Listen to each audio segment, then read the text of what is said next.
Okay, I want you to picture this. It's 2 a.m., deep in the Arabian Sea. A brand new, $2.5 billion US Navy destroyer is turning around and sailing away from the fight. Now, it hasn't been hit, the crew is fine, but just hours ago, it fired its very last missile. It's got 96 launch cells, and every single one is empty.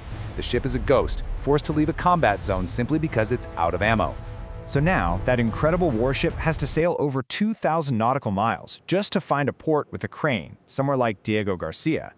You're talking about a week-long trip there, a few days to carefully reload, and then another week to get all the way back. That's 3 full weeks where this multi-billion-dollar weapon is completely, totally out of the fight. It's a huge, glaring vulnerability. So what's really at the heart of this whole mess? It all comes down to the Mark 41 Vertical Launching System, the VLS. It's really the backbone of the entire fleet. But here's the catch. For decades, reloading it out on the open ocean has been a physics problem that nobody could solve. Let's break down exactly why. First off, you have to understand what we're actually trying to move. A single Tomahawk missile canister is over 20 feet long and weighs 3,500 pounds.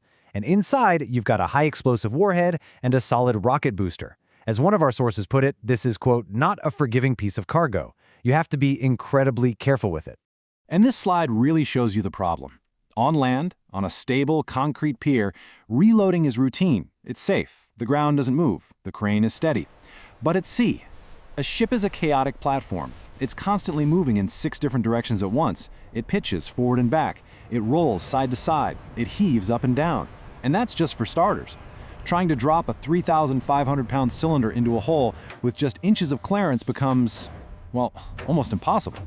All that chaos creates what engineers call the pendulum effect. You hang that heavy canister from a crane cable on a rolling ship, and it just becomes this massive, uncontrollable wrecking ball. The ship rolls one way, the missile swings the other. One mistake, one little bump against that steel VLS cell, and you've got a potential catastrophe on your hands. Physics just isn't on your side out there. Now, the Navy did try to fix this. Early destroyers had these small onboard cranes, but they just couldn't handle the job, especially with the newer, heavier Tomahawks. So back in 1999, they made a trade-off, a bet, really. They took the cranes off completely, and in that space, they squeezed in 6 more missile cells. So for the price of 6 more shots, the Navy gave up the ability to reload its main weapon at sea. For about 25 years, that bet seemed to pay off. For all those years, the pendulum problem seemed unsolvable. But then, a group of engineers came up with a solution that was just radically simple. It's called TRAM, the Transferable Reload at Sea method. The core idea behind TRAM is just genius. Instead of trying to fight the pendulum, they decided to get rid of it completely. So, rather than dangling the missile from a swinging cable, TRAM uses these powerful hydraulic jaws to physically clamp onto the canister, locking it into the ship's structure. The ship, the TRAM system, the missile canister, they all move together as one solid piece. No more pendulum! So here's how it works. A supply ship comes alongside and passes the canister over. TRAM's hydraulic arms grab it, clamp down hard. Then a rail system slides it perfectly into position over the empty cell. The whole assembly rotates the canister 90 degrees to vertical, and a controlled system just lowers it straight in. No swinging, no dangerous momentum, no luck involved. Just pure, controlled engineering. And you know what? It worked beautifully. TRAM was tested successfully on land and then at sea in 2024, even in some pretty rough water. By 2025, they were getting the reload rates even faster. The Navy loved it and planned to start rolling it out to the entire fleet in late 2026. After decades, the solution was finally here. But here is where our story takes a sharp turn.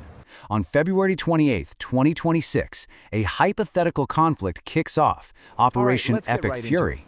And TRAM, the brilliant machine designed to solve that pendulum problem, it's still on the drawing board. It arrived one war too late. And this is the moment the Navy discovered the real crisis. In the first 5 weeks of this conflict, U.S. forces fired an incredible 850 Tomahawk cruise missiles. To put that in perspective, that's more than were used in the entire 2003 invasion of Iraq. The weapon worked so well, it completely outran the system meant to supply it. And remember, all of that firepower, unleashed in just 35 days. That's a burn rate nobody was really prepared for. Which leads us to the really critical question. If you're firing off missiles that fast, how quickly can you actually build new ones to replace them? And the answer to that is kind of shocking. At normal, peacetime production rates, the entire U.S. industrial base makes somewhere between 60 to 90 Tomahawks a year. Let's just call it 75 on average. You see the problem here? This is the bottom line. The Navy burned through more than 10 years' worth of missile production in just 5 weeks. This is the real reloading crisis. It was never just about getting missiles from a supply ship to a destroyer. It's about the fact that we can't build them fast enough to begin with. This discovery completely reframes the entire problem. Think about it. Even if Tram had been on every single destroyer in the fleet, their magazines would still be empty. Why? Because the factories back home simply cannot keep up. The ultimate weapon, it turns out, isn't the ship, it's the factory. And this slide just lays it out so clearly. Look at the 2 timelines. To build one Tomahawk missile takes 18 to 24 months. It involves over 100 different subcontractors and the slow, grinding physics of forging metal and tooling parts. But to fire one, it takes 12 seconds and a single command. The timeline of production and the timeline of modern warfare are dangerously, terrifyingly out of sync. So here's the key takeaway from all of this. Tram is a brilliant piece of tactical engineering. It solves the pendulum problem. It ends that long 3-week trip back to port. But it can't solve the deeper, strategic problem. It's great at moving a missile from a supply ship to a destroyer, but it can't magically create a missile to put on that supply ship. And all of this leads to a pretty sobering conclusion. The real bottleneck, the ultimate constraint on military power today, isn't the speed of a missile or the power of a radar, it's the speed of an assembly line. As the source material puts it so perfectly, the physics of manufacturing do not accelerate simply because the physics of warfare demand it. The most important machine isn't the one on the warship, it's the one on the factory floor.